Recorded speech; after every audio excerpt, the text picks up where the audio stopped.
Ladies and gentlemen, welcome to Conk's Corner. I am excited for today. I am reading Harry Potter every single day. I've been doing so since the beginning of quarantine.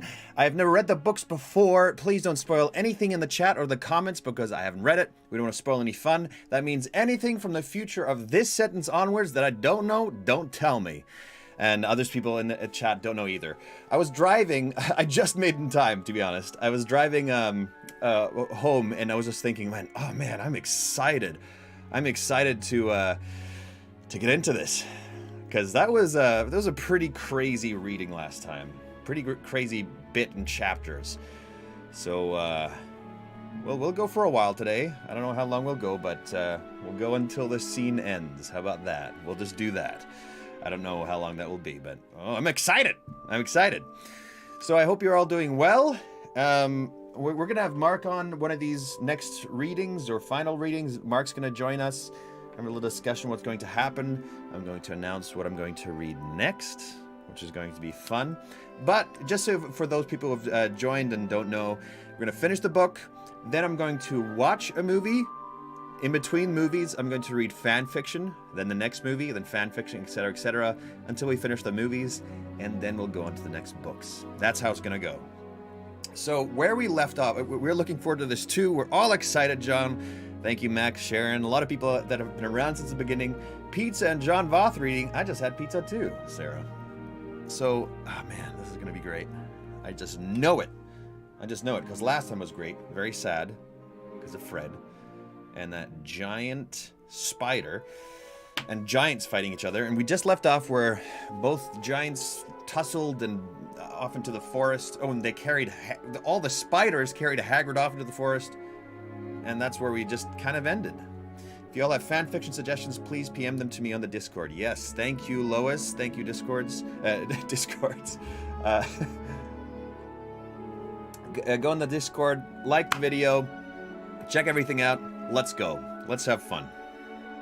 And if the music's a bit loud, because I fixed it, which means what I did last time kind of influenced it. So just one hot second. We're going to get started on the reading right away.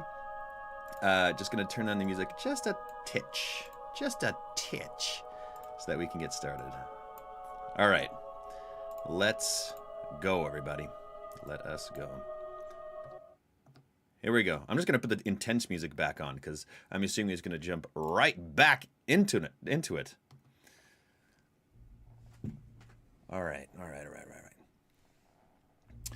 With a roar and an earth-quaking tremor, another giant came lurching out of the darkness from the direction of the forest, brandishing a club taller than any of them.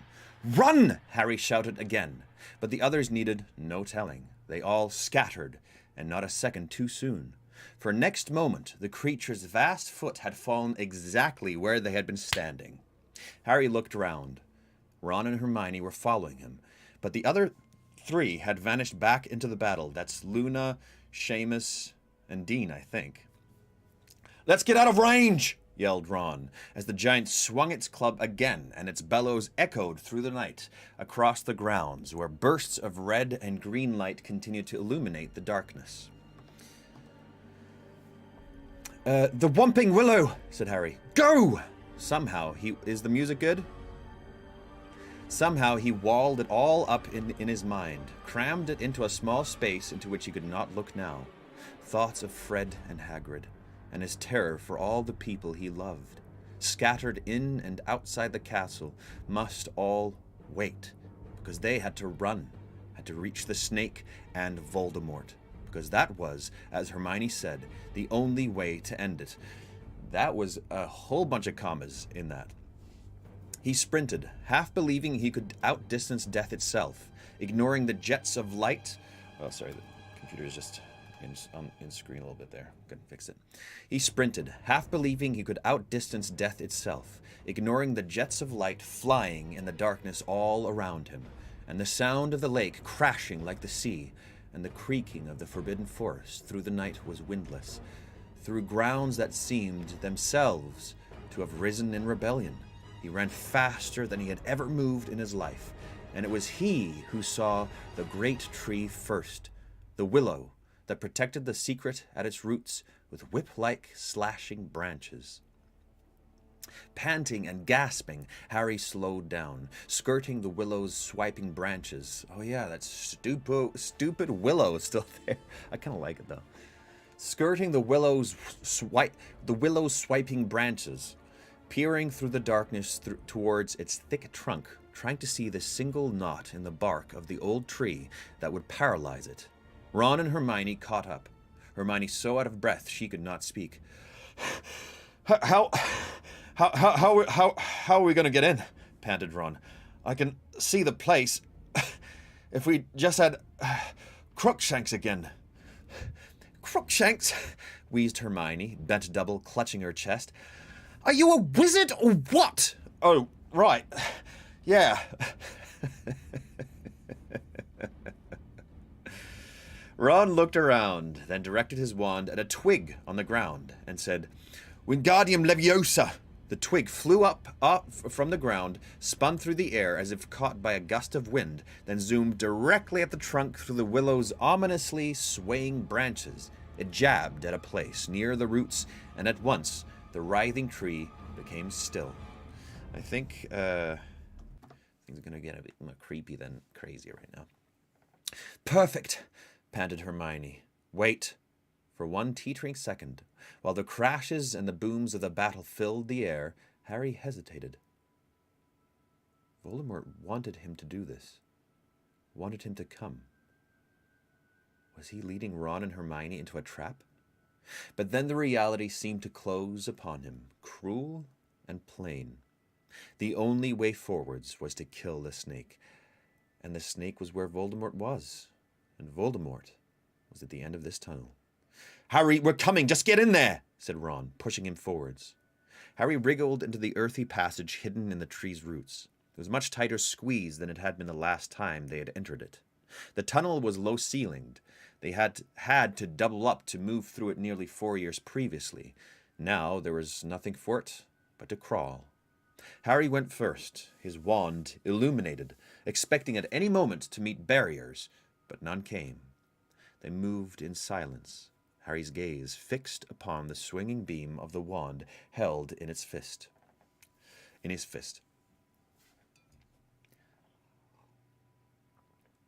At last, the tunnel began to slope upwards, and Harry saw a sliver of light ahead. Hermione tugged at his ankle. "The cloak," she whispered. "Put the cloak on." He groped behind him, and she forced the bundle of slippery cloth into his free hand. "Whoa!" With difficulty, he dragged it over himself, murmured, "Nox," extinguished his wand light, and continued on his hands and knees as silently as possible, all his senses straining, expecting every second to be discovered, to hear a cold, clear voice, see a flash of green light. And then he heard voices coming from the room directly ahead of them, only slightly muffled by the fact that the opening at the end of the tunnel had been blocked up by what looked like an old crate.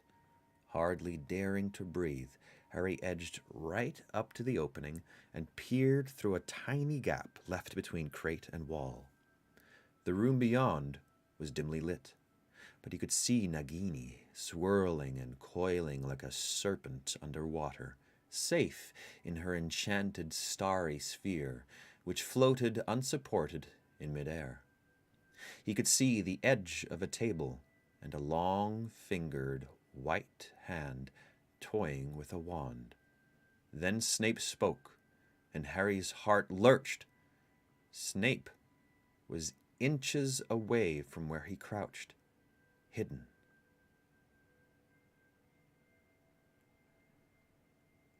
I don't know about this. I'm feeling a lot of tension. My lord, the resistance is crumbling. And it is doing so without your help, said Voldemort in his high, clear voice.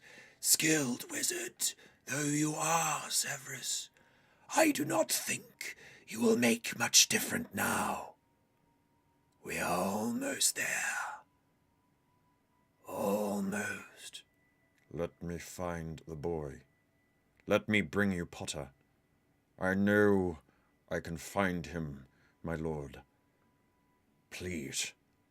Snape strode past the gap, and Harry drew back a little, keeping his eyes fixed upon Nagini, wondering whether there was any spell that might penetrate the protection surrounding her. But he could not think of anything.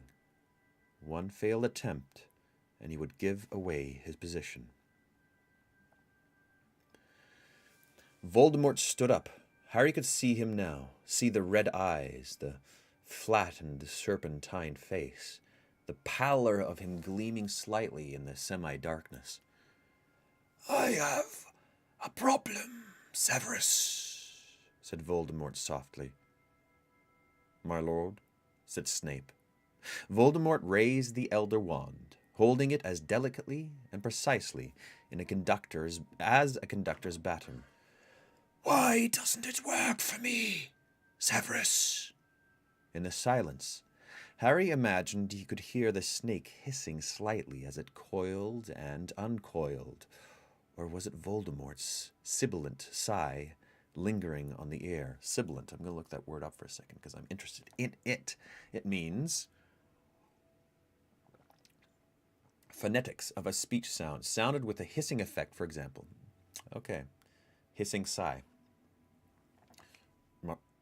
My lord, said Snape blankly. I do not understand. You have performed extraordinary magic with that wand. No, said Voldemort. I have performed my usual magic. I am extraordinary. But this wand, no. It has not revealed the wonders it has promised. I feel no difference between this wand and the one I procured from Ollivander all those years ago. Voldemort's tone was musing, calm, but Harry's scar had begun to throb and pulse. Pain was building in his forehead, and he could feel that controlled sense of fury building inside Voldemort.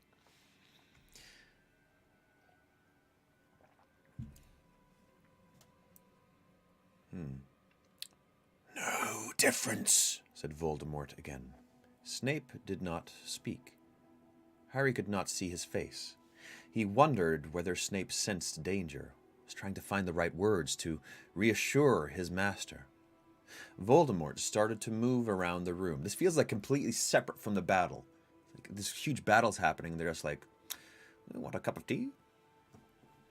Harry lost sight of him for seconds as he prowled, speaking in that same measured voice, while the pain and fury mounted in Harry. I have thought long and hard, Severus. Do you know why I have called you back from the battle?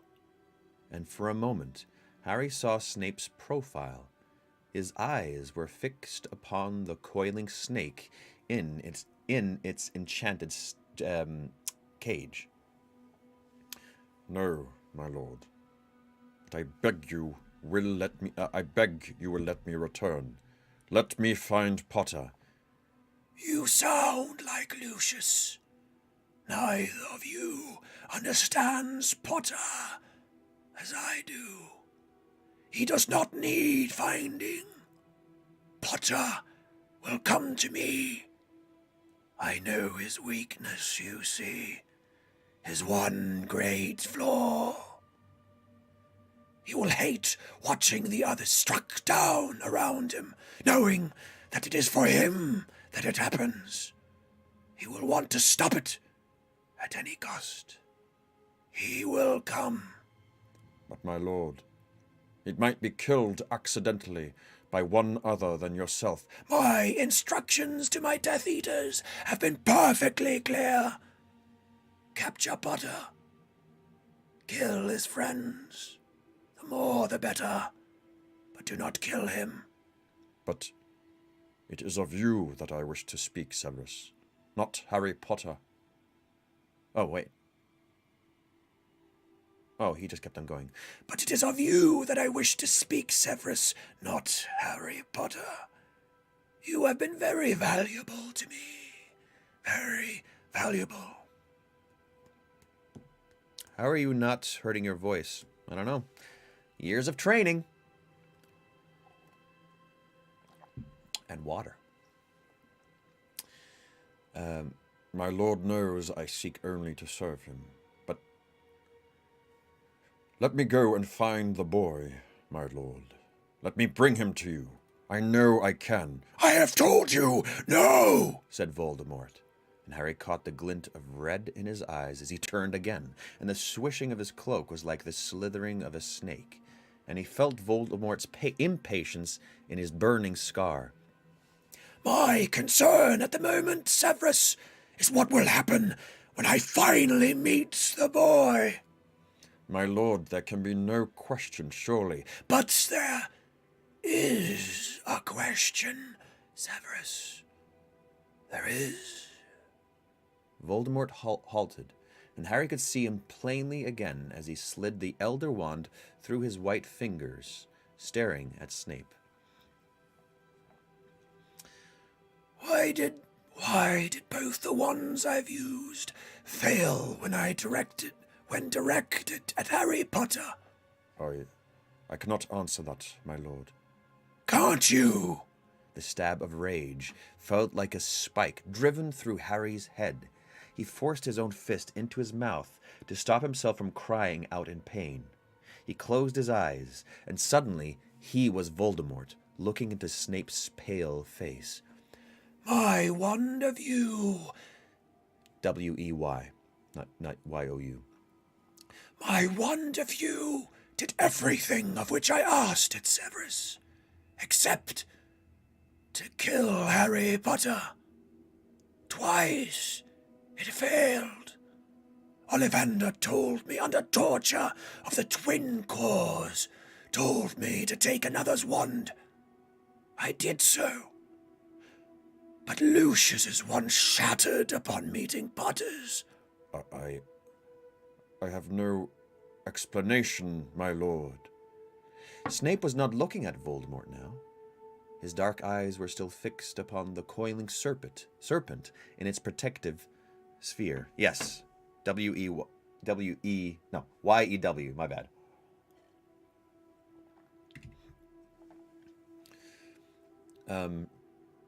The stab, wait, he looked upon the protective sphere.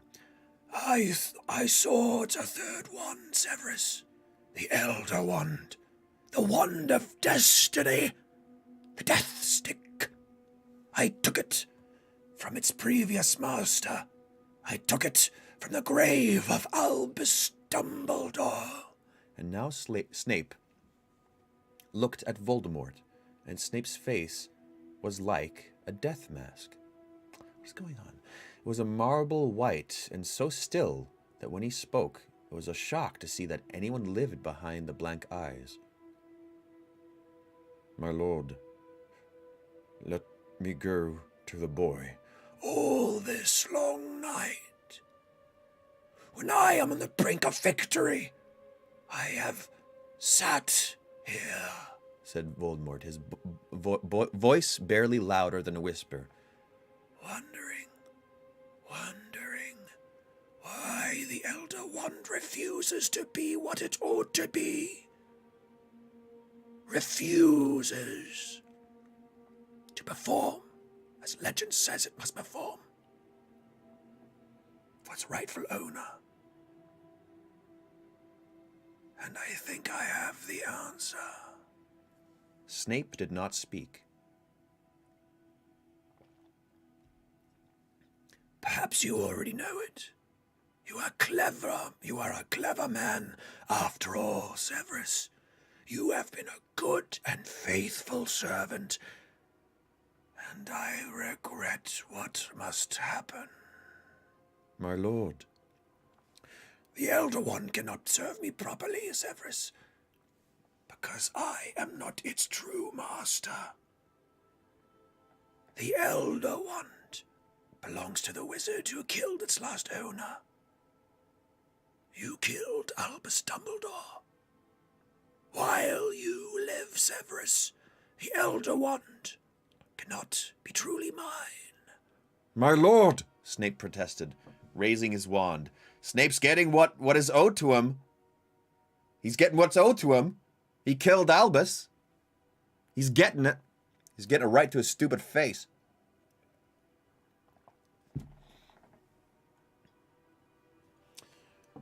It cannot be any other way, said Voldemort. I must master the wand, Severus.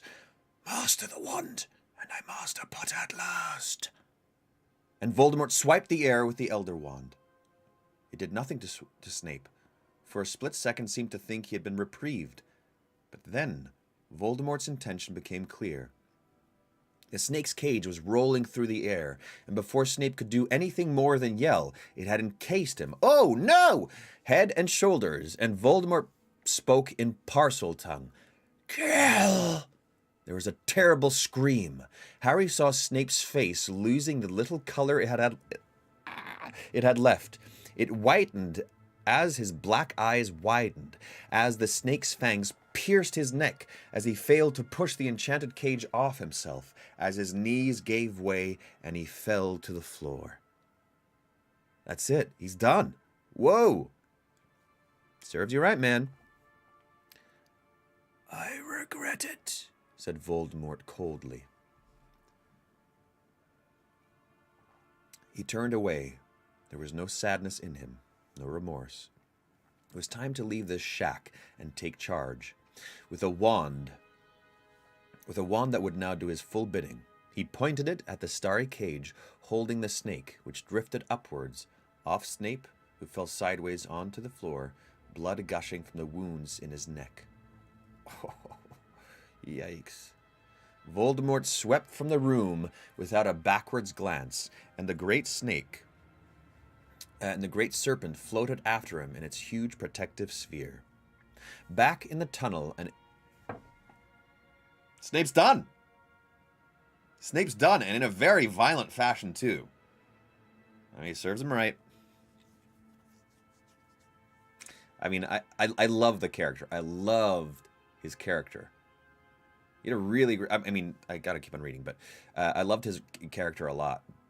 But at the same time, he killed Dumbledore. Back in the tunnel and his own mind, Harry opened his eyes. He had drawn blood. Snoop's done. Snoop's done. Bye, Snoop. Crazy. In the last, what is it?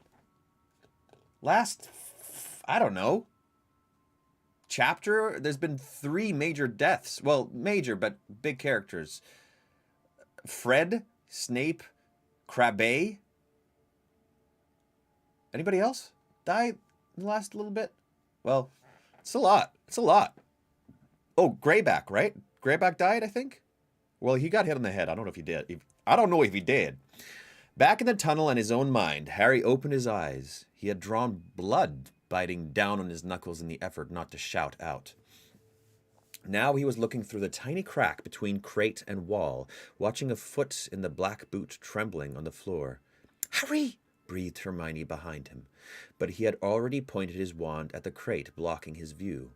It lifted an inch into the air and drifted sideways, silently. As quietly as he could, he pulled himself up into the room. He did not know why he was doing it, why he was approaching the dying man. He did not know what he felt as he saw Snape's white face, and the fingers trying to staunch the bloody wound at his neck.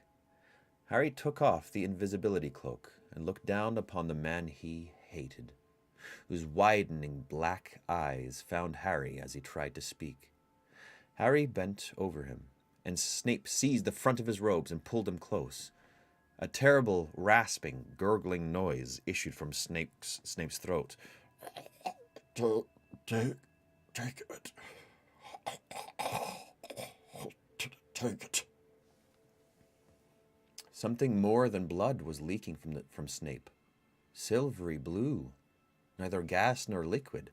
It gushed from his mouth and his ears and his eyes, and Harry knew what it was, but did not know what to do. The heck? What is this stuff? A flask, conjured from thin air, was thrust into his shaking hands by Hermione. Harry lifted the silvery substance into it with his wand. Oh, is this a... and when the flask was full to the brim, and Snape looked as though there was no blood left in him, his grip on Harry's robe slackened. Look at me, he whispered. The green eyes found the black, but after a second something in the depths of the dark pair seemed to vanish, leaving them fixed, blank, and empty. The hand holding Harry thudded to the floor, and Snape moved no more.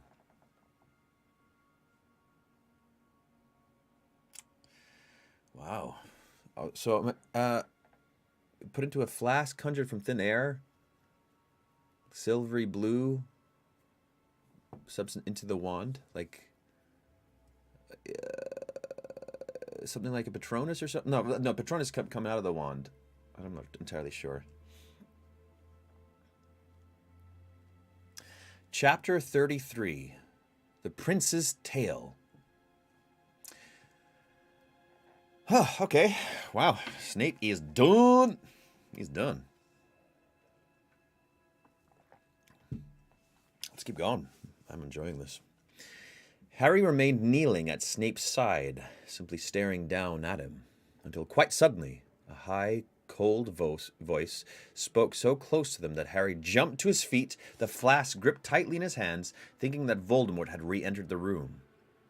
Voldemort's voice reverberated from the walls and floor, and Harry realized that he was talking to Hogwarts and to all the surrounding area, that the residents of Hogsmeade and all those still fighting in the castle would hear him as clearly as if he stood beside them, his breath on the back of their necks, a death blow away. "You have fought," said the high, cold voice, "valiantly. Lord Voldemort knows how to value bravery. Yet you have sustained heavy losses. If you continue to resist me, you will all die, one by one. I do not wish this to happen.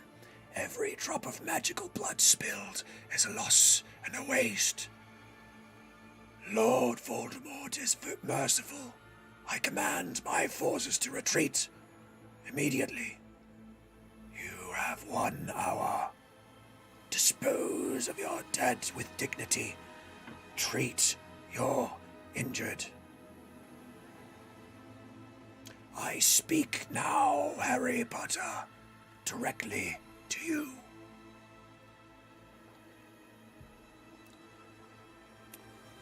You have permitted your friends to die for you rather than face me yourself. I shall wait 1 hour in the Forbidden Forest. If, at the end of that hour, you have not come to me, have not given yourself up, then battle recommences. This time, I shall enter the fray myself, Harry Potter.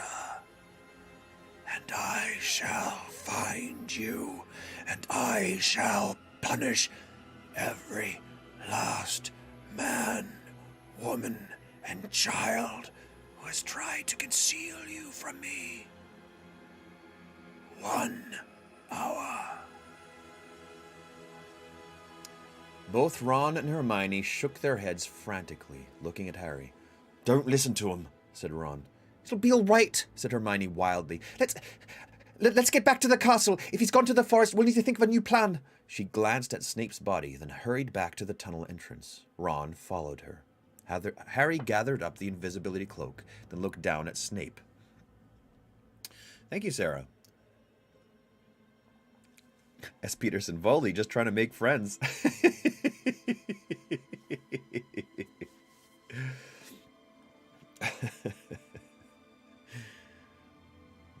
Both Ron and Hermione shook their heads frantic. Oh, wait. She glanced at Snape's body, then hurried back to the tunnel entrance. Ron followed her.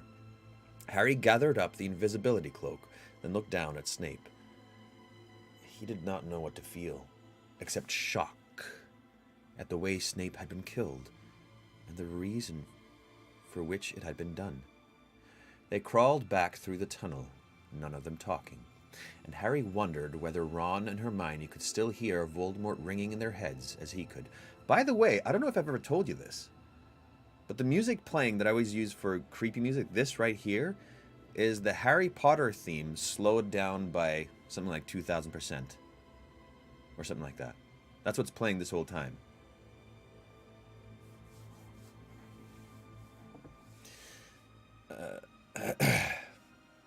They crawled back through the tunnel, none of them talking, and Harry wondered whether Ron and Hermione could still hear Voldemort ringing in their heads as he could. You have permitted your friends to die for you, rather than face me yourself. I shall wait for 1 hour in the Forbidden Forest. 1 hour. Small bundles seemed to litter the lawn at the front of the castle. It could only be an hour or so from dawn, yet it was pitch black. The three of them hurried towards the stone steps. A lone clog, the size of a small boat, lay abandoned in front of them.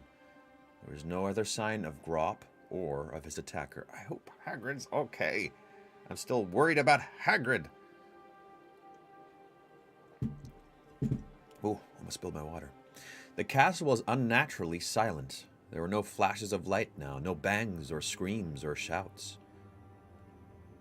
All silent. The flagstones of the deserted entrance hall were stained with blood. Emeralds were still scattered all over the floor, along with pieces of marble and splintered wood. What's the deal with emeralds? They're just a little guy going, meh, this place needs some emeralds. Part of the banisters had been blown away. Where is everyone? Whispered Hermione. Ron led the way to the great hall. Harry stopped in the doorway. The house tables were gone, and the room was crowded. The survivors stood in groups, their arms around each other's necks. The injured were being treated up on the raised platform by Madame Pomfrey and a group of the hourglass, right. Thank you very much. It could be useful if you could tell us now if you must stop reading at 7 p.m. absolutely today, or if you can read more. I'll probably read longer than 7. I'm going to read longer. As Ginny and Hermione moved closer to the rest of the family... Wait. Sorry, I jumped ahead. The house tables were gone, and the room was crowded. The survivors stood in groups. This is a bit too intense. I'm still going to... put something else on from now. The survivors stood in groups, their arms around each other's necks. The injured were being treated upon the raised platform by Madame Pomfrey and a group of helpers. Ferenzi was amongst the injured. His flank poured blood, and he shook where he lay, unable to stand. No, Ferenzi! I love the Ferenzi! I don't die, Ferenzi! Please, don't!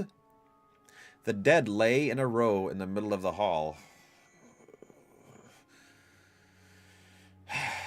Harry could not see Fred's body because his family surrounded him. George was kneeling at his head. Mrs. Weasley was lying across Fred's chest, her body shaking. Mr. Weasley stroking her hair while tears cascaded down his cheeks.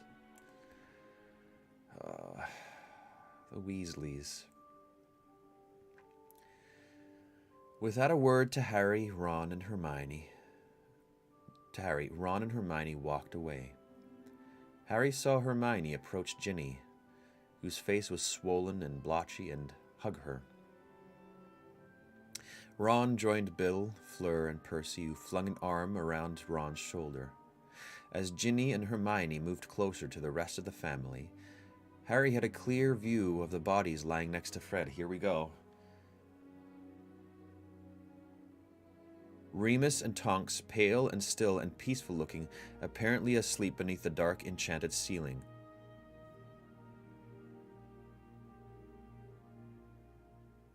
What?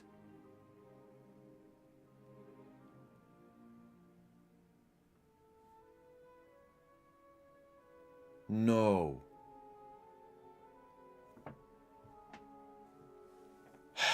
No. Holy crap. No way. No way. I don't even know what to say.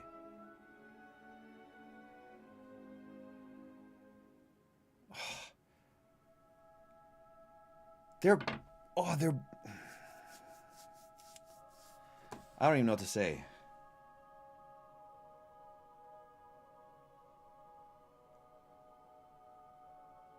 They're both dead. Oh, no. And they have a baby. This is just... Oh, screw you, Rowling. This is just the worst thing ever. Oh, my gosh. I can't believe it. I cannot believe it. I cannot believe that they're both dead.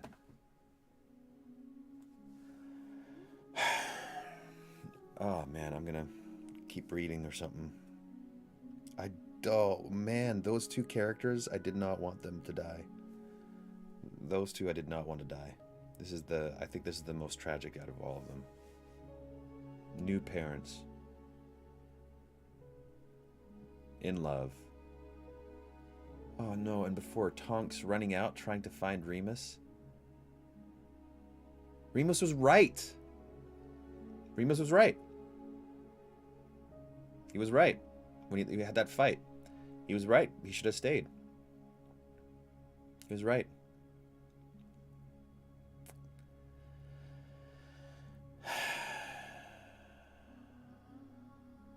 All right.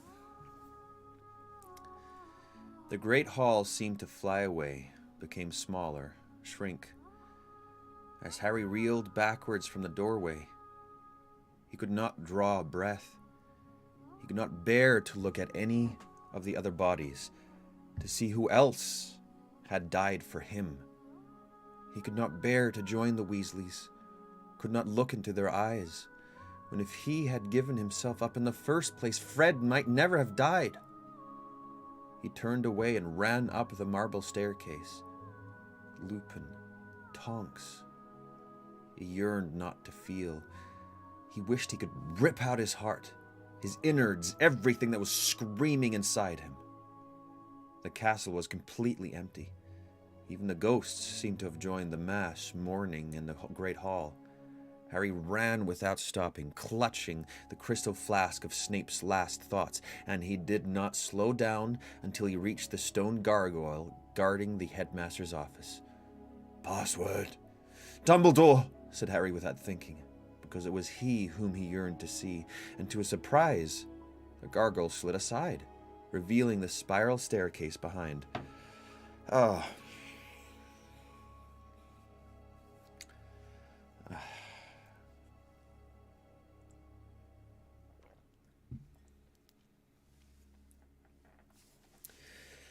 But when Harry burst into the circular office, he found a change. The portraits that hung all around the walls were empty. Not a single headmaster or headmistress remained to see him. All, it seemed, had flitted away, charging through the paintings that lined the castle so that they could have a clear view of what was going on.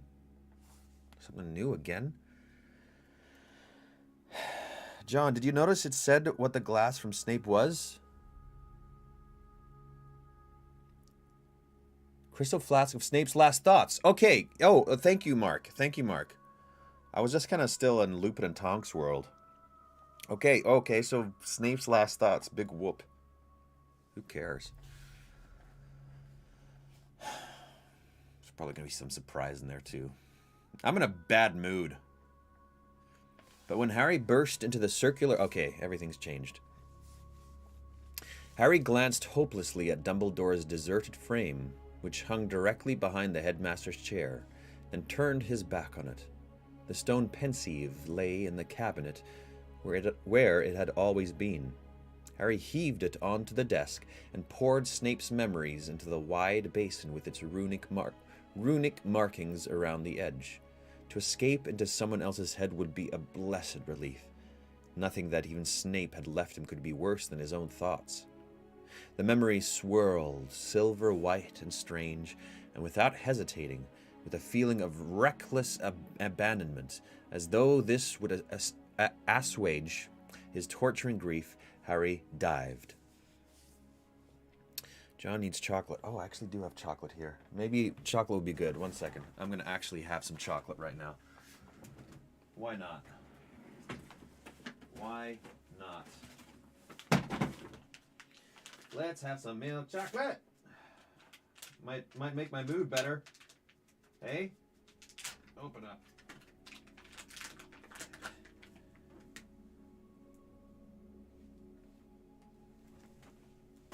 There we go. That's better.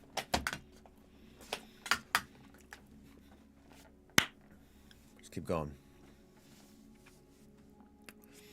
The memory swirled, silver white and strange, and without hesitating, with a feeling of reckless abandonment, as though this would assuage his torturing grief, Harry dived. He fell headlong into sunlight, and his feet found warm ground.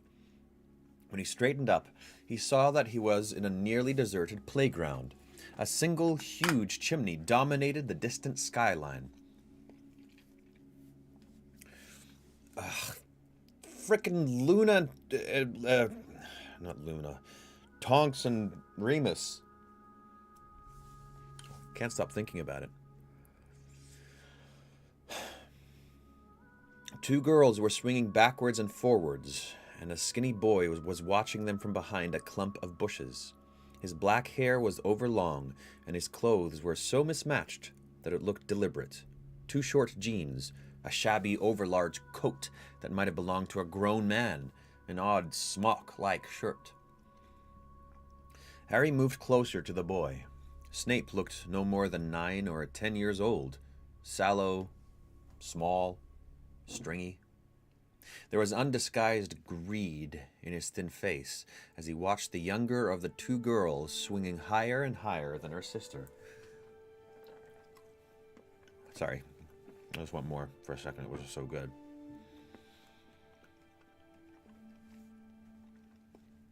All right. Two girls swinging higher and higher than her sister. Okay. Oh, Lily. Oh. Lily, don't do it! Shrieked the elder of the two. Oh, this is Lily. Okay. But the girl had let go of the swing at the very height of its arc and flown into the air, quite literally flown, launched herself skywards with a great shout of laughter, and instead of crumpling on the playground asphalt, she soared like a trapeze artist through the air, staying up up far too long, landing far too lightly. Mummy told you not to! Petunia Oh, right, Petunia! Yes, of course, it's Petunia. Voice kind of work, though. Petunia stopped her swing by dragging the heels of her sandal on the ground, making a crunching, grinding sound, then leapt up, hands on hips. Mummy said you weren't allowed, Lily. But I'm fine, said Lily, still giggling. Tuny, look at... Tuny, look at this. Watch what I can do. Petunia glanced around. The playground was deserted apart from themselves, and though the girls did not know it, Snape. Lily had picked up a fallen flower from the bush behind which Snape lurked. Petunia advanced, evidently torn between curiosity and disapproval. Lily waited until Petunia was near enough to have a clear view, then held out her palm. The flower sat there, opening and closing its petals like some bizarre, many-lipped oyster. Stop it! Shrieked Petunia. It's not hurting you, said Lily. But she closed her hand on the blossom and threw it back to the ground. It's not right, said Petunia, but her eyes had followed the flower's flight to the ground and lingered upon it. How do you do it? She added, and there was definite longing in her voice. Oh, young Snape. How does young Snape sound? Young Snape. Young. How old? Wait, how old is he? 9 or 10 years old. Okay. How does young Snape sound like? A young boy. It's obvious, isn't it? It's obvious. It's obvious, isn't it? Snape could no longer contain himself, but had jumped out from behind the bushes. Petunia shrieked and ran backwards towards the swings, but Lily, though clearly startled, remained where she was. Snape seemed to regret his appearance. A dull flush of color mounted the sallow cheeks as he looked at Lily. What's obvious? Asked Lily. Snape had an air of nervous excitement. With a glance at the distant Petunia, now hovering beside the swings, he lowered his voice and said, I know what you are. I know what you are. What do you mean? You're a witch, whispered Snape. She looked affronted. That's not a very nice thing to say to somebody. She turned, nose in the air, and marched off towards her sister. No, said Snape. He was highly colored now, and Harry wondered why he did not take off the ridiculously large coat. Unless it was because he did not want to reveal the smock beneath it. He flapped... Oh, I thought I was going to sneeze there.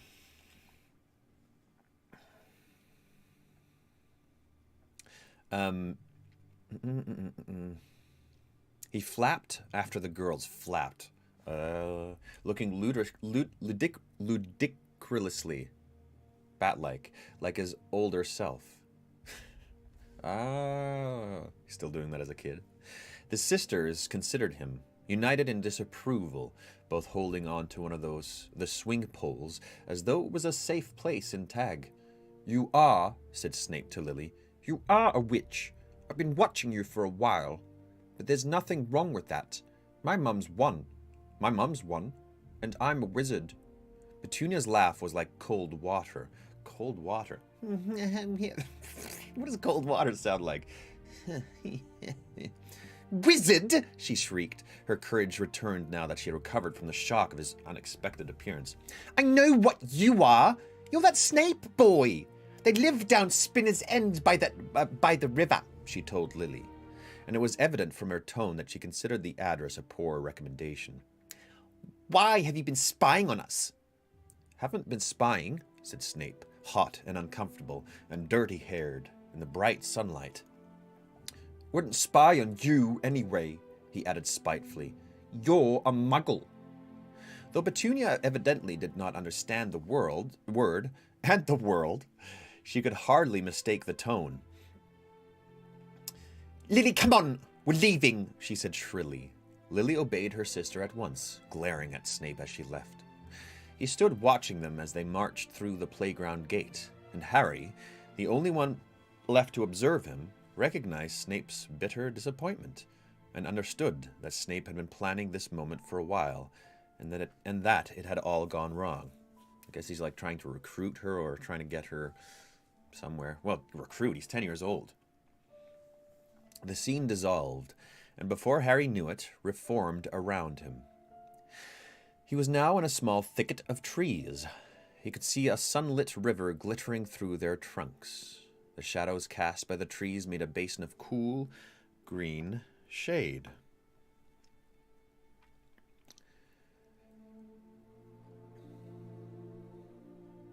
Two children sat facing each other, cross-legged on the ground. Snape had removed his coat now. His odd smock looked less peculiar in the half-light. And the ministry can punish you if you do magic outside school. You get letters. But I have done magic outside school. We're all right. We haven't got wands yet. They let you off when you're a kid and you can't help it. But once you're 11, he nodded importantly, and they start training you, then you've got to go careful. Okay, so they're friends. There was a little silence. Lily had picked up a fallen twig and twirled it in the air, and Harry knew that she was imagining sparks trailing from it. Then she dropped the twig, leaned in towards the boy, and said, It is real, isn't it? It's not a joke. Petunia says you're lying to me. Petunia said there isn't a Hogwarts. It is real, isn't it? It's real for us, said Snape. Not for her. But we'll get the letter, you and me. Really? Whispered Lily. Definitely, said Snape. And even with his poorly cut hair and his odd clothes, he struck an oddly impressive figure sprawled in front of her, brimful of confidence in his destiny. And will it really come by owl? Lily whispered. Normally, said Snape. But you're Muggle-born, so someone from the school will have to come and explain to your parents. Does it make a difference, being Muggle-born? Snape hesitated. Well, they're good friends. His black eyes, eager in the greenish gloom, moved over the pale face, the dark red hair. No, he said. It doesn't make a difference. Good, said Lily, relaxing. She's like 10, I guess, or something. It was clear that she had been worrying. You've got loads of magic, said Snape. I saw that. All the time I was watching you. A little creepy, Snape. His voice trailed away. She was not listening, but had stretched out on the leafy ground and was looking up at the canopy of leaves overhead. He watched her as greedily as he had watched her in the playground. How are things at your house? Lily asked. A little crease appeared between his eyes. Fine, he said. They're not arguing anymore. Oh, yes, they're arguing, said Snape. He picked up a fistful of leaves and began tearing them apart, apparently unaware of what he was doing. But it won't be that long, and I'll be gone. Doesn't your dad like magic? He doesn't like anything much, said Snape. Severus? A little smile twisted Snape's mouth when she said his name. Is he in love? He's in love. He in love. That boy in love. But wait, she's like, wait, how old is he here? Because he was 11 in the last one. Or maybe not. It's just a bit too creepy. If she was like really small and just watching her the whole time as an 11-year-old. Yeah? Tell me about the Dementors again. What do you want to know about them for? If I use magic outside school, they wouldn't give you the Dementors. I'm going to look at Lois's answer. Oh, they're the same age. Oh, okay. I thought... Okay. So he's probably crushing. He's probably crushing. They wouldn't give you to the Dementors for that. Dementors are for people who do really bad stuff. They guard the wizard prison, Azkaban. You're not going to end up in Azkaban. You're too... He turned red again and shredded more leaves. He's in love. This boy's in love. Then a small rustling noise behind Harry made him turn. Petunia, hiding behind a tree, had lost her footing. Toonie, said Lily, surprise and welcome in her voice. But Snape had jumped to his feet. Who's spying now? He shouted. What do you want? Petunia was breathless, alarmed at being caught. Harry could see her struggling for something hurtful to say. What is it you're wearing anyway? She said, pointing at Snape's chest. Your mum's blouse? There was a crack. A branch over Petunia's head had fallen. Lily screamed. That was Snape. The branch caught Petunia on the shoulder, and she staggered backwards and burst into tears. Toonie! It's for sure Snape. But Petunia was running away. Lily rounded on Snape. Did you make that happen? No. He looked both defiant and scared. You did! She was backing away from him. You did! You hurt her! No, I didn't. But the lie did not convince Lily. It's a lie. After one last burning look, she ran from the little thicket off after her sister, and Snape looked miserable and confused. And the scene reformed. Harry looked around. He was on platform 9 3/4, and Snape stood beside him, slightly hunched, next to a thin, sallow-faced, sour-looking woman. Snape was staring at a family of 4 a short distance away. The 2 girls stood a little apart from their parents. Lily seemed to be pleading with her sister. Harry moved closer to listen. I'm sorry, Toonie, I'm sorry. Listen. She caught her sister's hand and held tight to it, even though Petunia tried to pull it away. Maybe once I'm there... No, listen, Toonie! Maybe once I'm there, I'll be able to go to Professor Dumbledore and persuade him to change his mind. I don't want to go, said Petunia, and she dragged her hand back out of her sister's grasp. You think I want to go to some stupid castle and learn to be Her pale eyes roved over the platform, over the cats mewling in their owner's arms, over the owls fluttering and hooting at each other in cages, over the students, some already in their long black robes, loading trunks onto the scarlet steam engine, or else greeting one another with glad cries after a summer apart. "You think I want to be a freak?" Lily's eyes filled with tears as Petunia succeeded in tugging her hand away. "I'm not a freak," said Lily. "That's a horrible thing to say." "That's where you're going," said Petunia with relish. "A special school for freaks. You and that Snape boy. Weirdos. That's what you two are. It's good you're being separated from normal people. It's for our safety."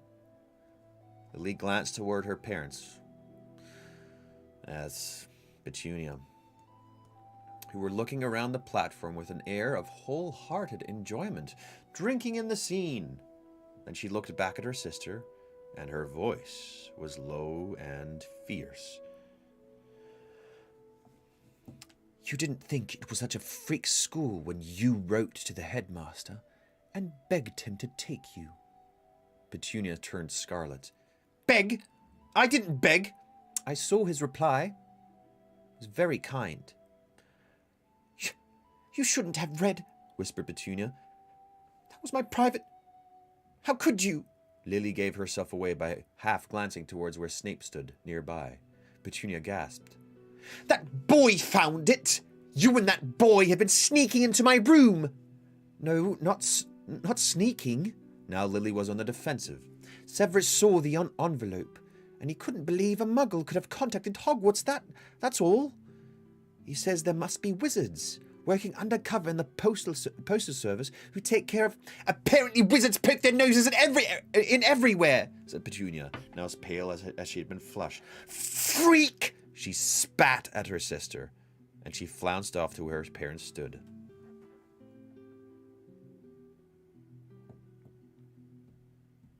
That's very sad. Oh, that's very sad. I mean, it comes from hurt. That she's not special, right? And that she's carrying that all her life, and then gives it to Harry. Not excusing her behavior, but comes from feeling secondary. Like Ron. But not quite the same, because Ron's still a wizard. Oh, this is beautiful, this music. The scene dissolved again. Snape was hurrying along the corridor of the Hogwarts Express as it clattered through the countryside. He had already changed into his school robes, had perhaps taken the first opportunity to take off his dreadful muggle clothes. At last he stopped, outside a compartment in which a group of rowdy boys were talking. Hunched in a corner seat beside the window was Lily, her face pressed against the window pane. Snape slid open the compartment door and sat down opposite Lily. She glanced at him and looked back out the window. She had been crying. "Don't want to talk to you," she said in a constricted voice. "Junie hates me because we saw that letter from Dumbledore." "So what?" She threw him a look of deep dislike. "So she's my sister!" She's only a..." He caught himself quickly. Lily, too busy trying to wipe her eyes without being noticed, did not hear him.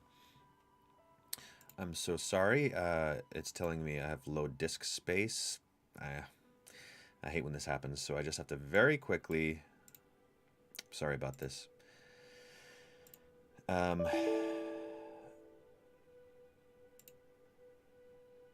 have to, just for a second, change something up here. I'm sorry.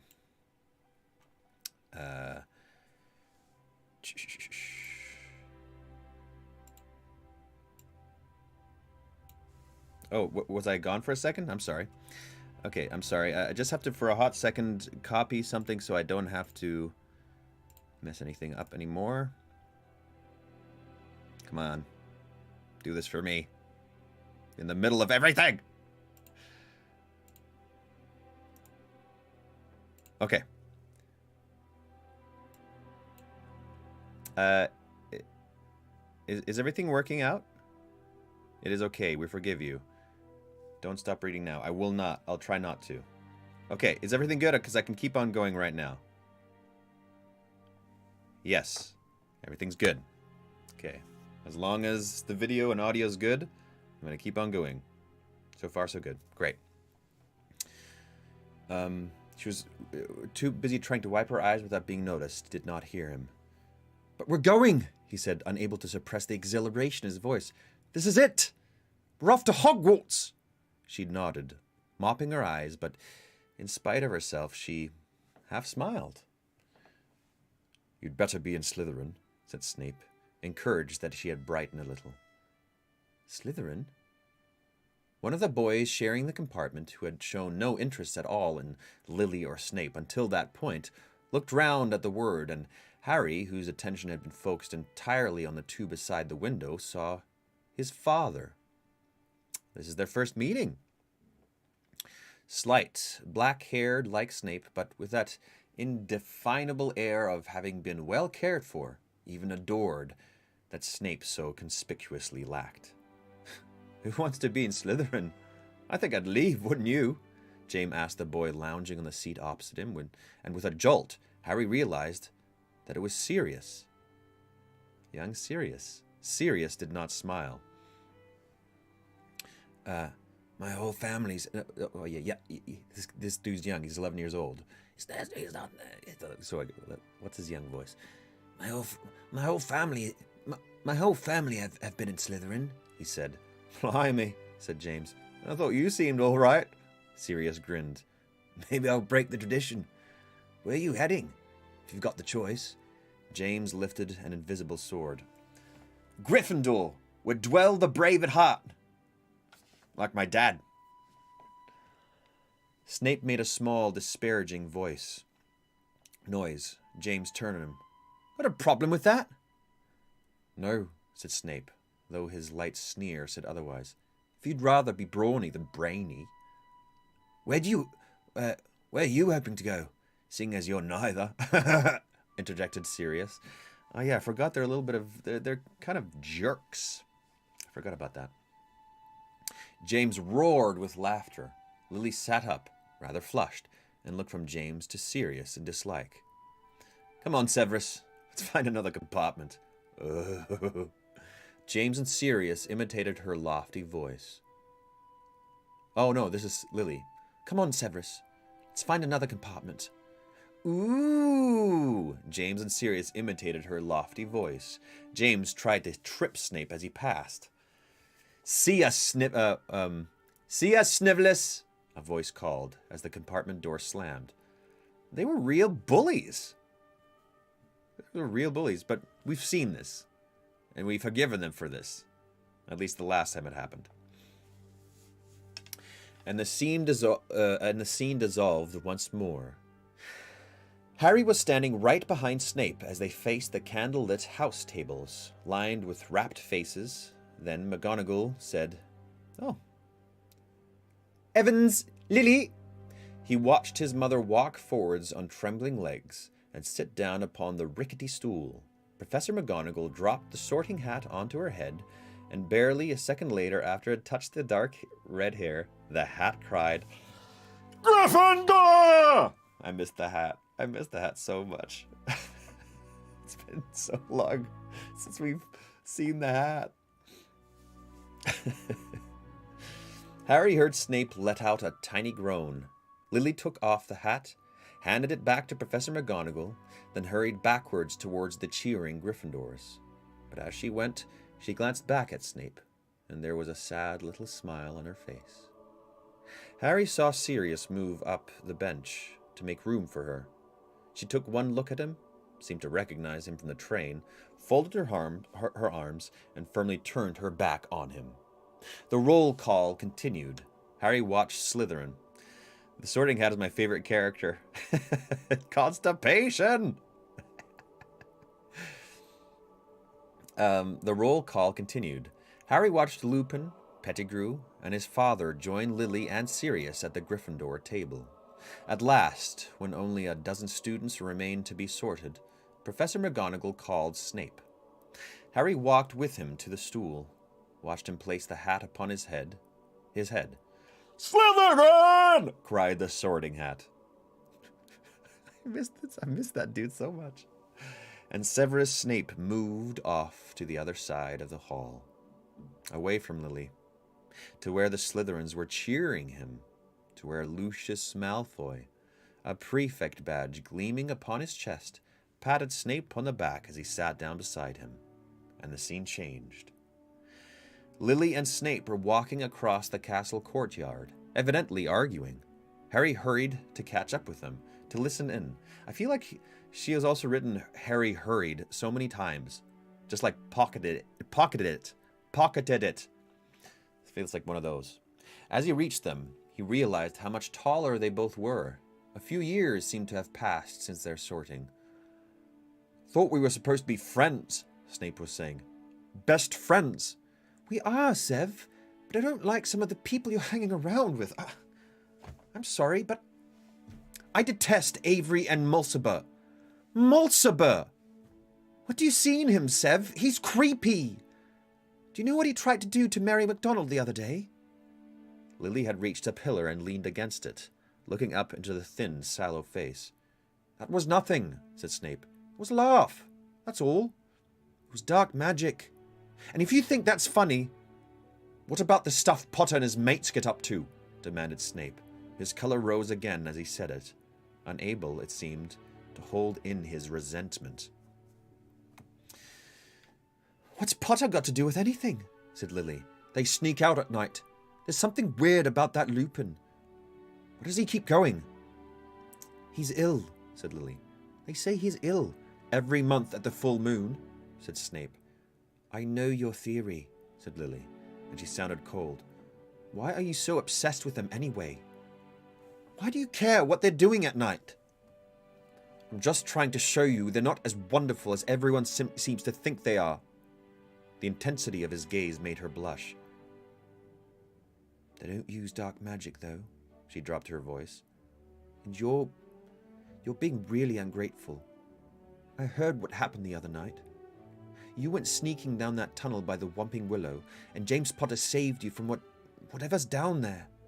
Snape's whole face contorted, and he spluttered. I don't like this music for this scene. Snape's whole face contorted, and he spluttered. Saved? Saved? You think he was playing the hero? He was saving his neck and his friends too. You're not going to... I won't let you. Let me. Let me. Lily's bright green eyes were slits. Snape backtracked at once. I didn't mean... I just don't want to see you made a fool of. He fancies you. James Potter fancies you. The words seemed wrenched from him against his will. And he's not... Everyone thinks... Big Quidditch hero...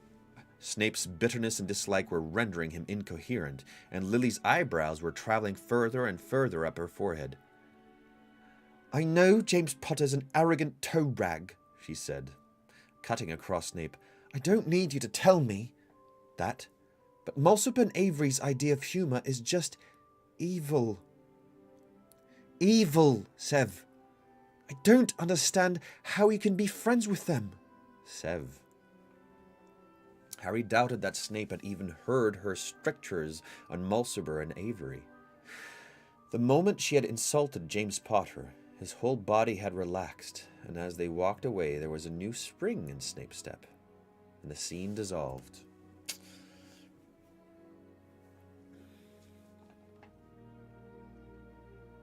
So, he's in love with her. James Potter ended up with her. So there is some severe bitterness there at a Potter. At his son, obviously, too. No wonder he hates him. Harry watched again as Snape left from the Great Hall after sitting his owl in defense against the dark arts. Watching as he wandered away from the castle and strayed inadvertently close to the place beneath the beech tree where James, Sirius, Lupin, and Pettigrew sat together. But Harry kept his distance this time because he knew what happened after James had hoisted Severus into the air and taunted him.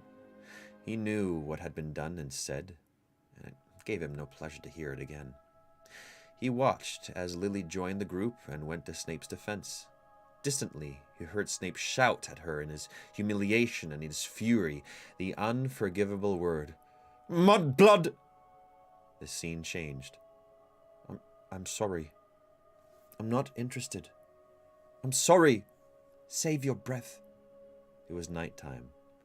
Lily, who was wearing a dressing gown, stood with her arms folded in front of the portrait of the fat lady at the entrance to Gryffindor Tower. Oh, I only came out here because Mary told me you were threatening to sleep here. I was. I would have done. I never meant to call you Mudblood. It just slipped out. There was no pity in Lily's voice. It's too late. I've made excuses for you for years. None of my friends can understand why I even talk to you. You and your precious little Death Eater friends. You see, you don't even deny it. You don't even deny that's what you're all aiming to be. You can't wait to join you-know-who, can you? He opened his mouth, but closed it without speaking. I can't pretend anymore. You've chosen your way. I've chosen mine. No, listen, I didn't mean to call me Mudblood. But you call everyone of my birth Mudblood, Severus. Why should I be any different? He struggled on the verge of speech, but with a contemptuous look she turned and climbed back through the portrait hole. I mean, it's sad, but he did choose his own way. The corridor dissolved, and the scene took a little longer to reform. Harry seemed to fly through shifting shapes and colors until his surroundings solidified again, and he stood on a hilltop, forlorn and cold in the darkness, the wind whistling through the branches of a few leafless trees.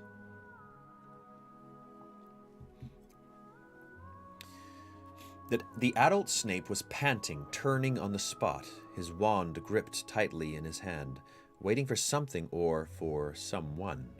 His fear infected Harry too, even though he knew that he could not be harmed, and he looked over his shoulder, wondering what it was that Snape was waiting for.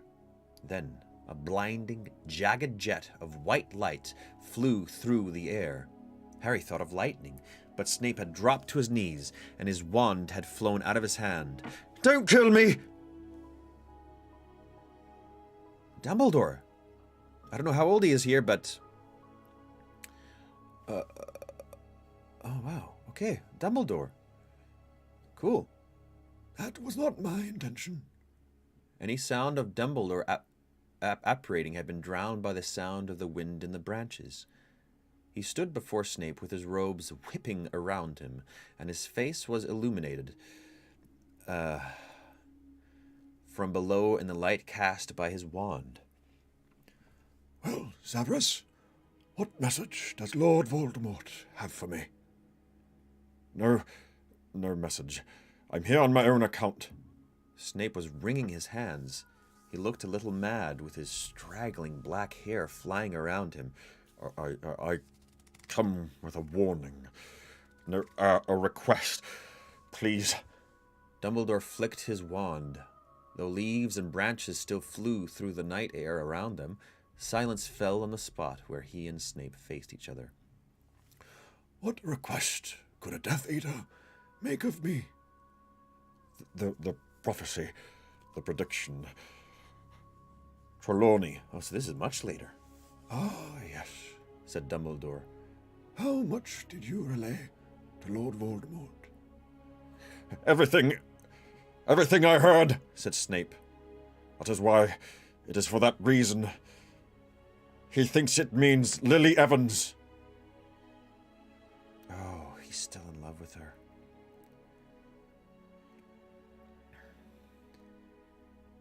The prophecy did not refer to a woman, said Dumbledore. It spoke of a boy born at the end of July. You know what I mean. He thinks it means her son. He's going to hunt her down, kill them all. If she means so much to you, said Dumbledore, surely Lord Voldemort will spare her. Could you not ask for mercy for the mother in exchange for the son?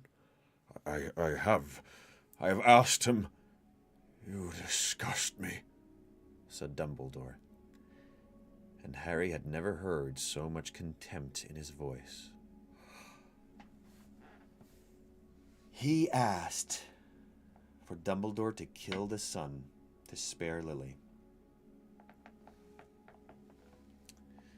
Snape seemed to shrink a little.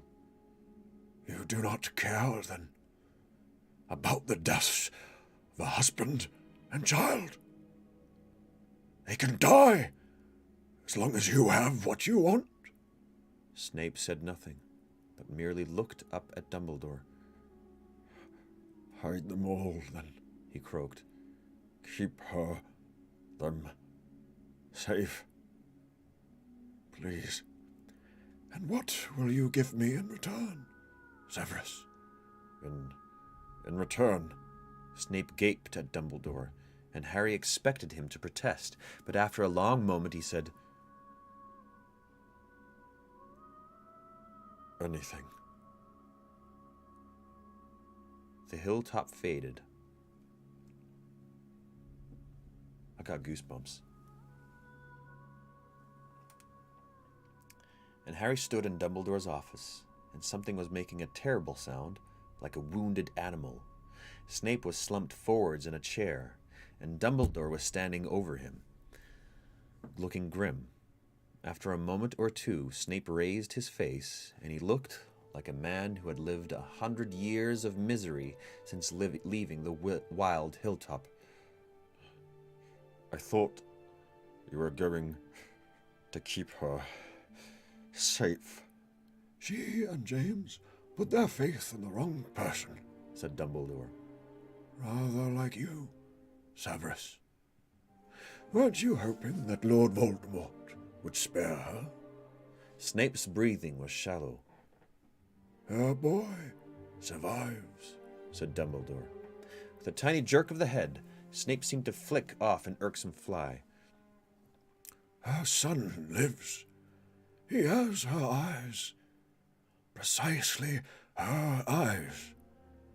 Do you remember the shape and color of Lily Evans' eyes?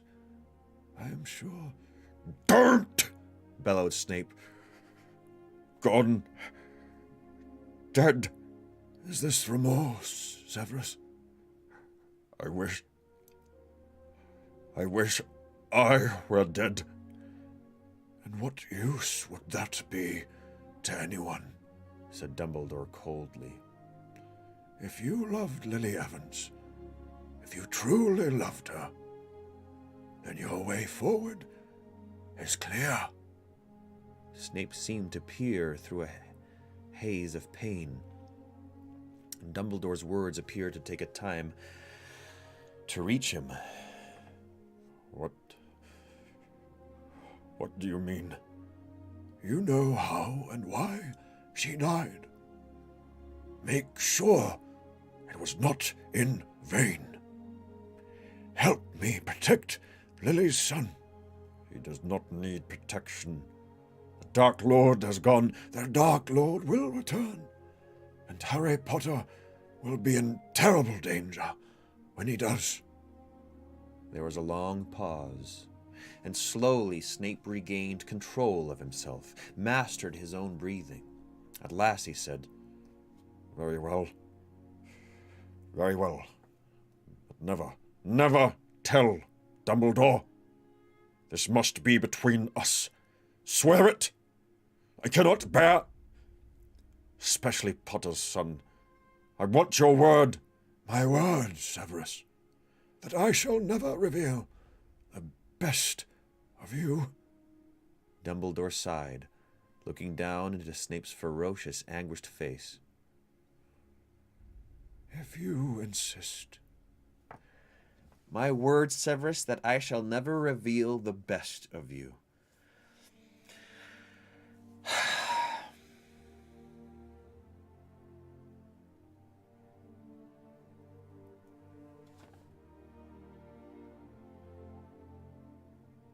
He was an undercover man. I'm feeling a lot of different things. Well, first of all, I'll have to look at everything Snape did in a new light. I don't know exactly what it is that he's supposed to be doing, and also, yeah, I feel that, first of all, that, my word, Severus, that I shall never reveal the best of you. What a line. And Dumbledore's, the first time seeing Dumbledore so cold and just, like, you're worthless dead. You're worthless dead. And now you've made a choice to do something good, and you ask me not to tell anyone. Well, I don't know. I'm gonna keep on reading, but so has he been working for Dumbledore the whole time? But then a lot of this stuff doesn't make sense. Anyway, I'm gonna keep on going. The office dissolved but reformed instantly. Snape was pacing up and down in front of Dumbledore. Mediocre, arrogant as his father, a determined rule breaker, delighted to find himself famous, attention-seeking and impertinent. You see what you expect to see, Severus, said Dumbledore, without raising his eyes from a copy of Transfiguration today. Other teachers report that the boy is modest, likable, and reasonably talented. Personally, I find him an engaging child. Dumbledore turned a page and said without looking up, Keep an eye on Quirrell, aren't you? Quirrell, this is the first book. That's the first book. Right? Yes. A whirl of color, and now everything darkened, and Snape and Dumbledore stood a little apart in the entrance hall, while the last stragglers from the Yule Bell passed them on their way to bed. Well, murmured Dumbledore. Karkaroff's mark is becoming darker too. He is panicking. He fears retribution. You know how much help he gave the Ministry after the Dark Lord fell. Snape looked sideways at Dumbledore's crooked-nosed profile. Karkaroff intends to flee if the mark burns. Does he? Said Dumbledore softly, as Fleur Delacour and Roger Davies came giggling in from the grounds. And are you tempted to join him? So this is the third book, I think. Right? Fleur Delacour got introduced in the third book. I think the Dark Mark. Maybe it's the fourth. I can't remember. No, said Snape, his black eyes on Fleur and Roger's retreating figures. I am not such a coward. No, agreed Dumbledore. You are a braver man, by far, than Igar Karkaroff. You know, I sometimes think we saw it too soon. He walked away, leaving Snape looking stricken. Fourth book, not third. And now Harry stood in the headmaster's office yet again. It was nighttime, and Dumbledore sagged sideways in the throne-like chair behind the desk, apparently semi-conscious. His right hand dangled over the side, black and burned. So this is the beginning of the sixth book. Sixth book. Snape was muttering incantations, pointing his wand at the wrist of the hand, while his left hand he tipped a goblet full of thick golden potion down Dumbledore's throat. After a moment or two, Dumbledore's eyelids fluttered and opened. Why, said Snape without preamble, why did you put on that ring? It carries a curse. Surely you realize that. Why even touch it? Marvolo Gaunt's ring lay on the desk before Dumbledore. It was cracked. The sword of Gryffindor lay beside it. You know what I just got excited about? That I'm going to be watching the movies, and I can look at Snape's actions from the beginning again. Dumbledore grimaced. I was a fool.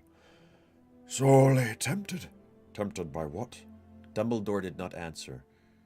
It is a miracle you managed to return here. Snape sounded furious. That ring carried a curse of extraordinary power. To contain it is all we can hope for. I have trapped the curse in one hand for the time being.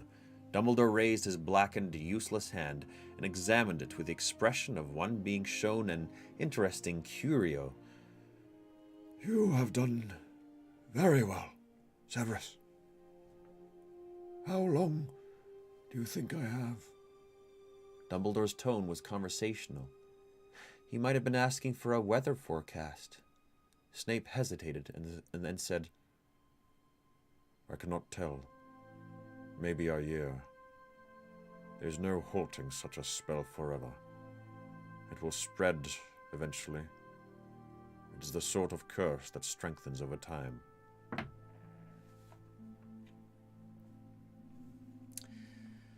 Dumbledore was dying. From this? Maybe from trying to destroy it? Dumbledore was dying.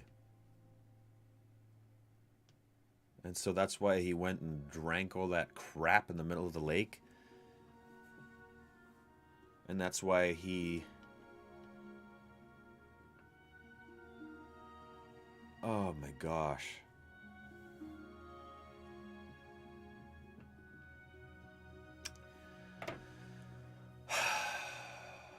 Oh my gosh. So, on top of the tower there, I still don't exactly understand why he didn't let Harry help him on top of the tower. Maybe it's because he wanted to impact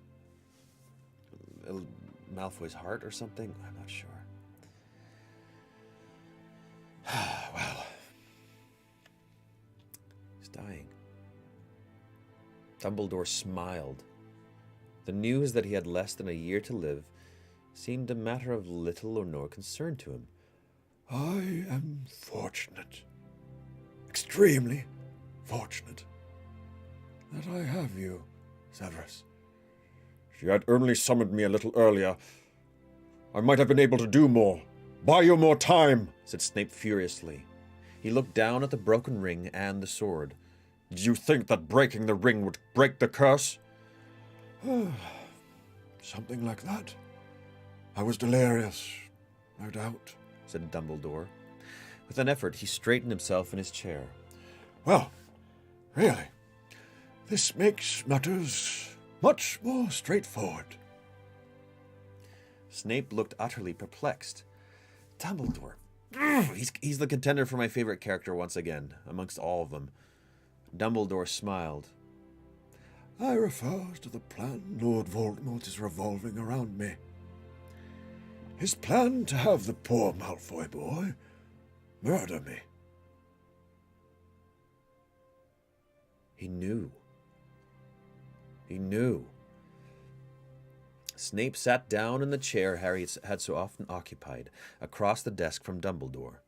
Harry could tell that he wanted to say more on the subject of Dumbledore's cursed hand, but the other held it up in polite refusal to discuss the matter further. Scowling, Snape said, The Dark Lord does not expect Draco to succeed. This is merely punishment for Lucius's recent failures. Slow torture for Draco's parents, while they watch him fail and pay the price. In short, the boy has had a death sentence pronounced upon him, surely as I have, said Dumbledore. Now, I should have thought the natural successor to the job, once Draco fails, is yourself. There was a short pause. That, I think, is the Dark Lord's plan. Lord Voldemort foresees a moment in the near future when he will not need a spy at Hogwarts.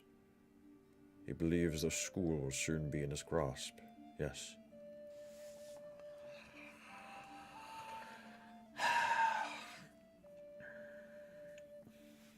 And if it does fall into his grasp, said Dumbledore almost. It seemed as an aside.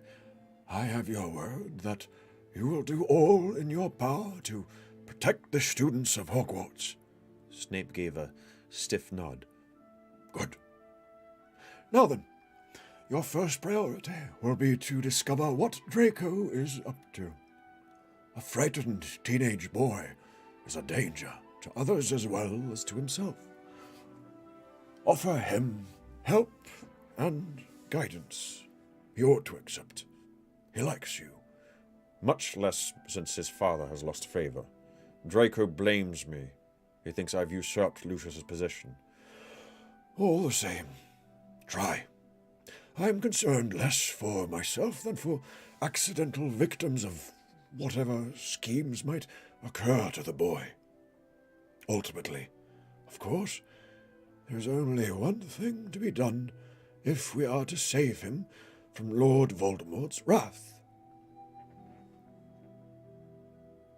So that's why Snape was meeting up with him all the time and saying, like, talk to me, tell me what you're planning, let me help you.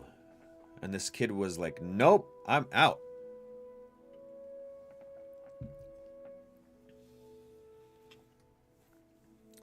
Snape raised his eyebrows and his tone was sardonic as he asked. Sardonic, one sec, before I say this line, what does that mean again? Sardonic.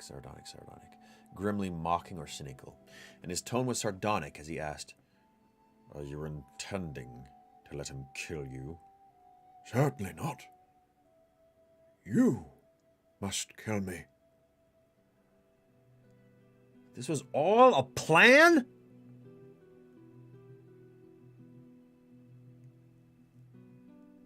What the heck? Oh. He knew how Dumbledore planned so much, and somehow he's also given them some kind of the golden trio, some kind of tools that he knows about too. How is this guy a freak of time? There was a long silence, broken only by an odd clicking noise. Fawkes the Phoenix was gnawing at a bit of cuttlebone. Would you like me to do it now? No. Would you like me to do it now? Asked Snape, his voice heavy with irony. Or would you like a few moments to compose an epitaph? Oh, not quite yet, said Dumbledore, smiling. This is kind of funny, even. I dare say the moment will present itself in due course. Given what has happened tonight, he indicated his withered hand, we can be sure that it will happen within a year. If you don't mind dying, said Snape roughly, why not let Draco do it? That boy's soul is not yet so damaged, said Dumbledore. I would not have it ripped apart on my account. And my soul, Dumbledore, mine. You alone know whether it will harm your soul to help an old man avoid pain and humiliation, said Dumbledore.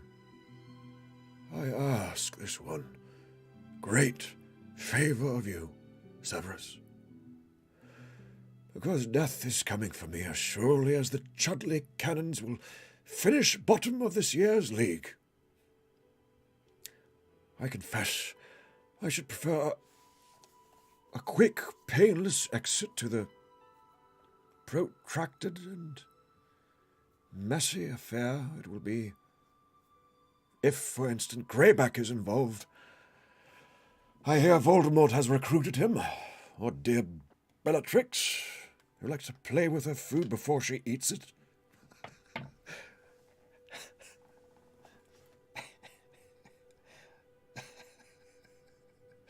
Okay, I'm laughing. I'm laughing because this is a masterful paragraph. So just to tell you a little bit, I'm going to keep on going.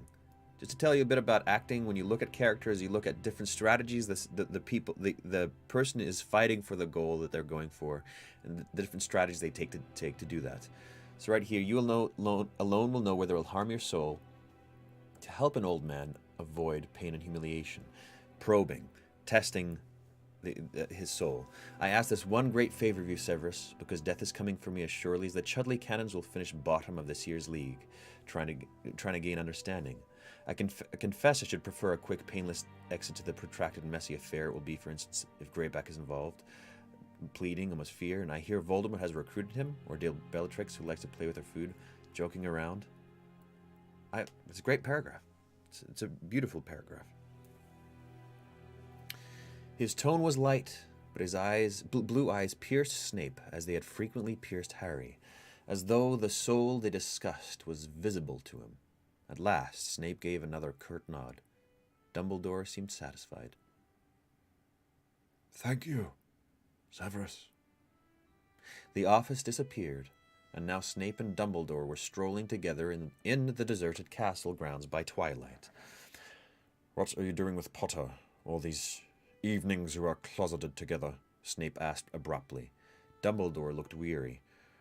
Why, you aren't trying to give him more detention, Severus. The boy will soon have spent more time in detention than out. He is his father over again. In looks, perhaps, but his deepest nature is much more like his mother's. I spend time with Harry because I have things to discuss with him. Information I must give him before it is too late. Information, repeated Snape. You trust him. You do not trust me. It is not a question of trust. I have, as we both know, limited time. It is essential that I give the boy enough information for him to do what he needs to do. And why may I not have the same information? I prefer not to put all my secrets in one basket, particularly not a basket that spends so much time dangling on the arm of Lord Voldemort. Which I do on your orders. And you do it extremely well. Do not think that I underestimate the constant danger in which you place yourself, Severus. To give Voldemort what appears to be valuable information while withholding the essentials as a job I would entrust to nobody but you. This chapter is blowing my mind. Blowing my mind. Yet you can find much more in a boy who is incapable of occlumency, whose magic is mediocre, and who has a direct connection into the Dark Lord's mind. Voldemort fears that connection, said Dumbledore. Not so long ago, he had one small taste of what truly sharing Harry's mind means to him. It was pain such as Harry had never experienced. That he will not try to possess Harry again. I am sure of it. Not in that way. I don't understand. Lord Voldemort's soul, maimed as it is, cannot bear close contact with a soul like Harry's. Like a tongue on frozen steel, like flesh in flame. Souls! We were talking of minds. In the case of Harry and Lord Voldemort, to speak of one is to speak of the other. Their souls are their minds, I guess. They're both connected. Dumbledore glanced around to make sure that they were alone. They were close by the Forbidden Forest now, but there was no sign of anyone near them. After you have killed me, Severus, you refuse to tell me everything, yet you expect that small service of me. Snarled Snape, and real anger flared in the thin face now. You take a great deal for granted, Dumbledore. Perhaps I've changed my mind. I wasn't wrong. I wasn't wrong about him being in the middle of being good and bad. I called it at the beginning of the 7th book, I think. You gave me your word, Severus. And while we are talking about services you owe me, I thought you agreed to keep a close eye on our young Slytherin friend. Snape looked angry, mutinous. Dumbledore sighed. Come to my office tonight, Severus, at 11, and you shall not complain that I have no confidence in you. What is this now? They were back in Dumbledore's office, the windows dark, and Fawkes sat silent as Snape sat quite still. Back in Dumbledore's office, the windows dark, Fawkes sat silent as Snape sat quite still, as Dumbledore walked around him talking. Harry must not know, not until the last moment, not until it is necessary. Otherwise, how could he have the strength to do what must be done? What must he do? That is between Harry and me. Now, listen closely, Severus. There will come a time after my death. Do not argue. Do not interrupt. There will come a time when Lord Voldemort will seem to fear for the life of his snake. For Nagini. Snape looked astonished. Precisely. If there comes a time when Lord Voldemort stops sending that snake forth to do his bidding, but keeps it safe beside him under magical protection, then I think it will be safe to tell Harry. Tell him what? Dumbledore took a deep breath and closed his eyes. Tell him that on the night Lord Voldemort tried to kill him, when Lily cast her own life between them as a shield, the killing curse rebounded upon Lord Voldemort, and a fragment of Voldemort's soul was blasted apart from the whole and latched itself onto the only living soul left in that collapsing building. Part of Lord Voldemort lives inside Harry, and it is that which gives him the power of speech with snakes and a connection with Lord Voldemort's mind that he has never understood. And while that fragment of soul, unmissed by Voldemort, remains attached to and protected by Harry, Lord Voldemort cannot die.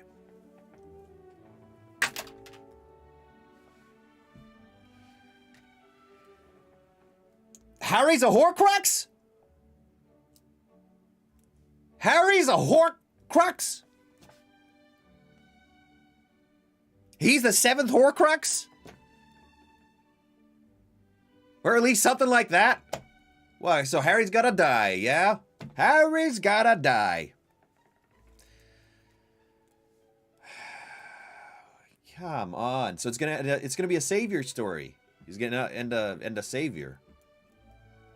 Oh, come on. This is crazy. So that's what he said. The Lord and the soul and the mind are the same. Oh! Harry seemed to be watching the two men from one end of the long tunnel. They were so far away from him, their voices echoing strangely in his ears. So the boy must die, asked Snape quite calmly. And Voldemort himself must do it, Severus. That is essential. Another long silence. Then Snape said, I thought, all these years, that we were protecting him for her, for Lily. We have protected him because it has been essential to teach him, to raise him, to let him try his strength, said Dumbledore, his eyes still tight shut.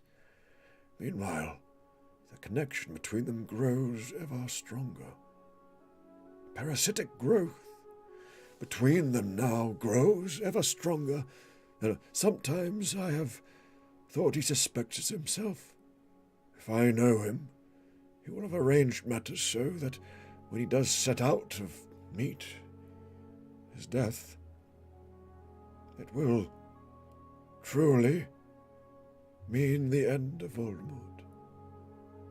Dumbledore opened his eyes. Snape looked horrified.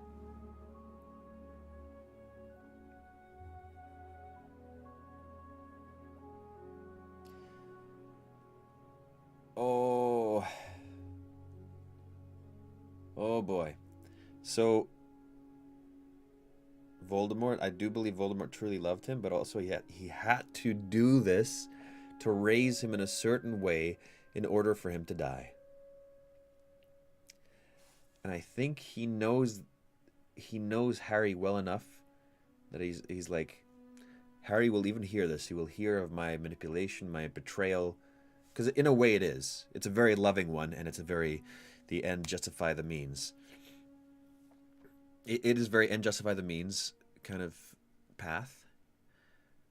But he thinks he knows Harry will see him and see all of this and still go, I need to do this, because he knows Harry character from the very core. Oh my gosh. Dumbledore. Sorry. I keep on mixing up the names. They're all Dumbledore, Voldemort. Dumbledore opened his eyes. Snape looked terrified. You have kept him alive, so that he can die at the right moment. Don't be shocked, Severus. How many men and women have you watched die? Lately, only those whom I could not save, said Snape. He stood up. You have used me. Meaning? I have spied for you, and lied for you, put myself in mortal danger for you. Everything was supposed to be to keep Lily Potter's son safe. Now you tell me you have been raising him like a pig for slaughter. But this is touching, Severus, said Dumbledore seriously. Have you grown to care for the boy?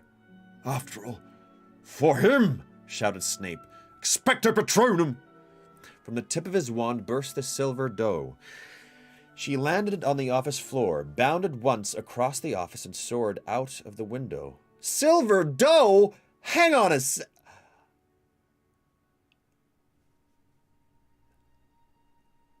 That was Snape. He's been helping them the whole time.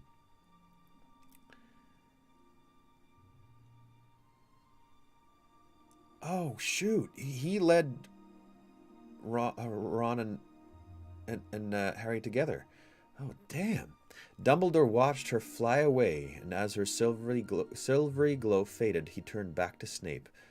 And his eyes, he's probably like a representative of Lily in some way. And his eyes were full of tears. After all this time. No, after all this time. Wait, who's saying this? Dumbledore watched her fly, and as the silvery glow faded, he turned back. Yeah. After all this time. Always, said Snape. And the scene shifted. After all this time? Now, Harry saw Snape talking to the portrait of Dumbledore behind his desk.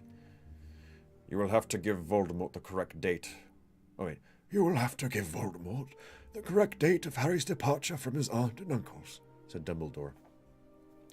Not to do so will raise suspicion when Voldemort believes you so well informed.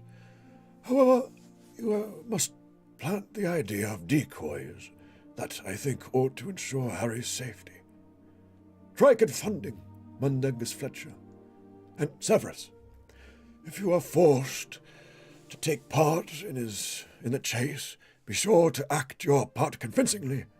I'm counting upon you to remain in Lord Voldemort's good books as long as possible, or Hogwarts will be left to the mercy of the Carrows. He still loves her. Of course he does. Of course he does. I did get it. Yeah. Oh.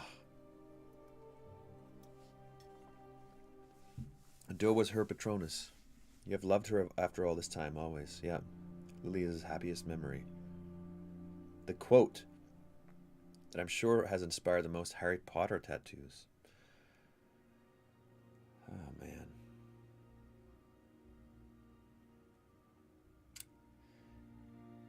Snape is tragic AF.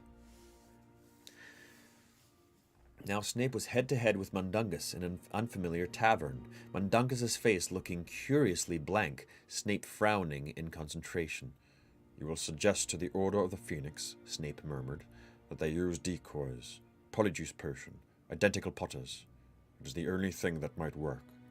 You will forget that I have suggested this. You will present it as your own idea. You understand? I understand, murmured Mundungus, his eyes unfocused. Now Harry was flying alongside Snape on a broomstick through a clear, dark night. He was accompanied by other hooded Death Eaters, and ahead were Lupin and a Harry who was really George. A Death Eater moved ahead of Snape and raised his wand, pointing it directly at Lupin's back. Sectum Sempra! Shouted Snape.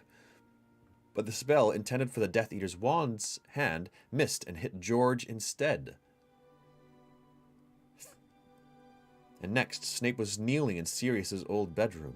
Tears were dripping from the end of his hooked nose as he read the old letter from Lily. The second page carried only a few words. Could ever have been friends with Gellert Grindelwald. I think her mind's going, personally. Lots of love, Lily.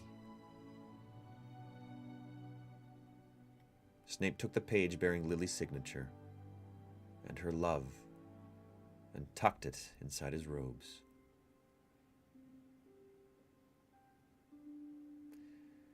Then he ripped in two the photograph he was holding, so that he kept the part from which Lily laughed, throwing the portion showing James and Harry back onto the floor under the chest of drawers.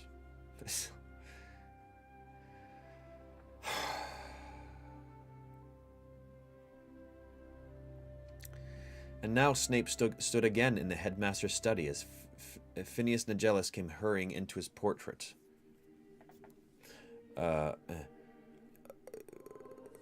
Headmaster, they are camping in the forest of Dean. The mudblood. Wait. Who's saying this? What? Do not use that word. The Granger girl, then, mentioned the place as she opened her bag, and I heard her. Good. Very good.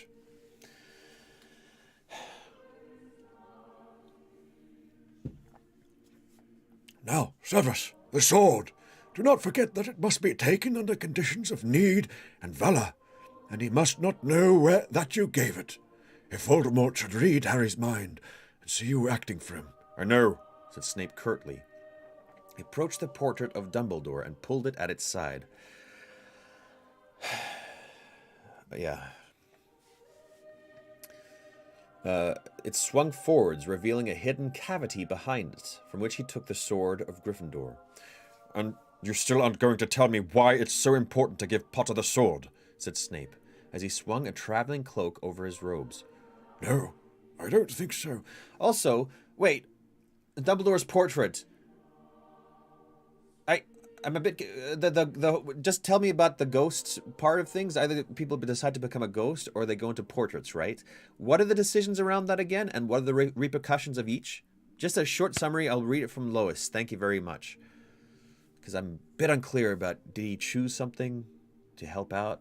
Because why didn't Harry talk to him through a portrait yet? That's what I'm wondering. No, I don't think so, said Dumbledore's portrait. He will know what to do with it. And Severus, be very careful. They may not take kindly to your appearance after George Weasley's mishap. Snape turned at the door. George Weasley's mishap? George Weasley's mishap? What was that again? Snape turned at the door. Don't worry, Dumbledore, he said coolly. I have a plan. And Snape left the room. Harry rose up out of the pensieve, and moments later he lay on the carpeted floor in exactly the same room. Snape might just have closed the door. End of chapter. Chapter 34, The Forest Again.